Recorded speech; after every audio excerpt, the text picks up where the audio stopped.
वजह समझी जा रही है कि आखिर बीएसपी कैसे शून्य तक पहुंच गई है।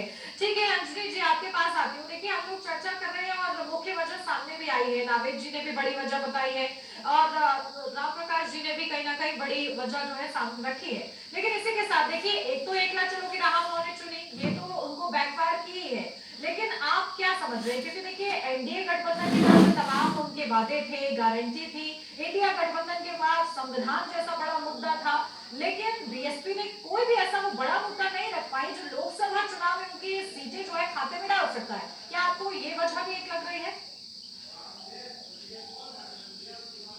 देखिए, बसपा का जो सबसे खराब प्रदर्शन रहा उसके लिए थोड़ा सा हमें इतिहास में जाना पड़ेगा। जी।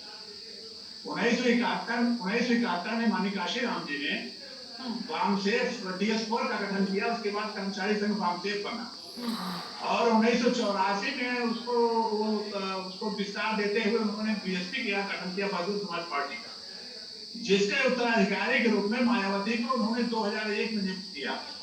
बहुजन समाज पार्टी के बागडोर जो है मायावती ने 2001 में संभाला और जब उन्होंने संभाला तब वो प्रतियोगी परीक्षाओं की तैयारी करती थी और कहीं शिक्षिका थी, मतलब सरकारी सेवा में थी। उनके पास परिपक्वता नहीं थी, अनुभव शून्यता थी। माननीय काशीराम जी ने उनको बाकायदे, जैसे एक शिक्षक अपने शिष्य को निकालता है राजनीतिक क्षेत्र में, तो माननीय काशीराम जी ने उनको प्रमोट किया। उनकी लेकिन विचारधारा थी, महात्मा बुद्ध से मिलती विचारधारा थी। महात्मा बुद्ध का एक वाक्य है, बहुजन हिताय बहुजन हिताय। बसपा ने ये नारा दिया अपने एजेंडे, बहुजन हिताय बहुजन हिताय।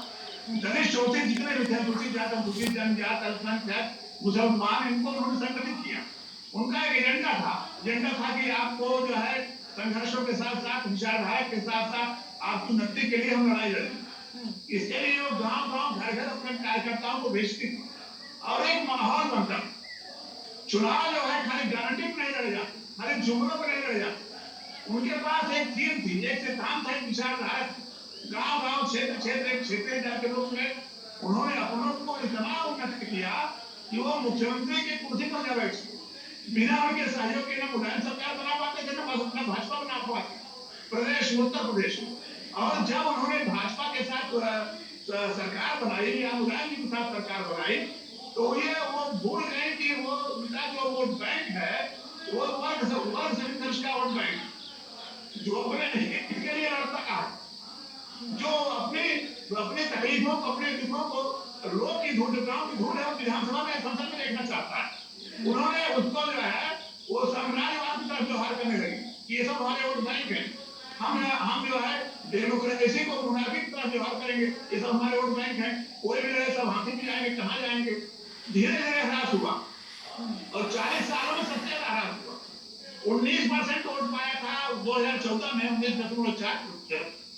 2019 में भी 19.23% हासिल किया था और इस साल 2024 में 9% पर, पूरे वोट का जो मतदान है उसका 9% पर वो आके टिक गई। इसका सीधा सीधा उदाहरण, इसका सीधा सीधा जो मतलब एक दिशा है वो यही है कि उनके कार्यकर्ता और उनके नेता गांव गांव तक, घर घर तक अपनी बात पहुंचा कर नहीं पाए। दूसरा मुद्दा, दूसरा कारण जो उन्होंने सीट अपनी गंवाई, उनके जो नेता थे, जो जनप्रतिनिधि थे, उन पर भरोसा नहीं था। जब कोई नेता अपनी फसल तैयार कर लेता था तो उस नेता का टिकट काट दिया जाता, उस नेता को हटा दिया जाता। एक संसदीय क्षेत्रों में 2-3 बार टिकट बदले गए। तो जब कोई किसान अपनी फसल तैयार कर ले, उसके बाद उस किसान की फसल को आप दूसरे के हवाले कर देते हैं, तो जाहिर सी फसल बर्बाद होगी, किसान बर्बाद होगा, किसान का जो उद्देश्य है वो बर्बाद होगा। वो जो कार्यकर्ता है वो तो उत्साहित होंगे और आपका वोट बैंक जो है बिखर जाएगा। तो लिहाजा जो इनका मजबूत वोट बैंक था वो सत्ता को हराने के लिए साइकिल की तरफ मुड़ गया, अन्य दलों की तरफ मुड़ गया। उसने सोचा कि हम बसपा को वोट करके अपना वोट खराब करेंगे और सारे के सारे वोट डाइवर्ट हो गए।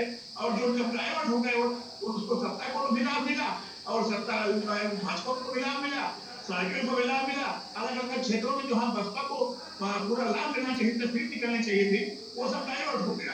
यही कारण था इनकी शून्यता का। तो दो प्रमुख कारण मैंने गिनाए, एक विचारधारा का पतन, विचारधारा जो है वो कारपोरेट विचारधारा में बदल गई।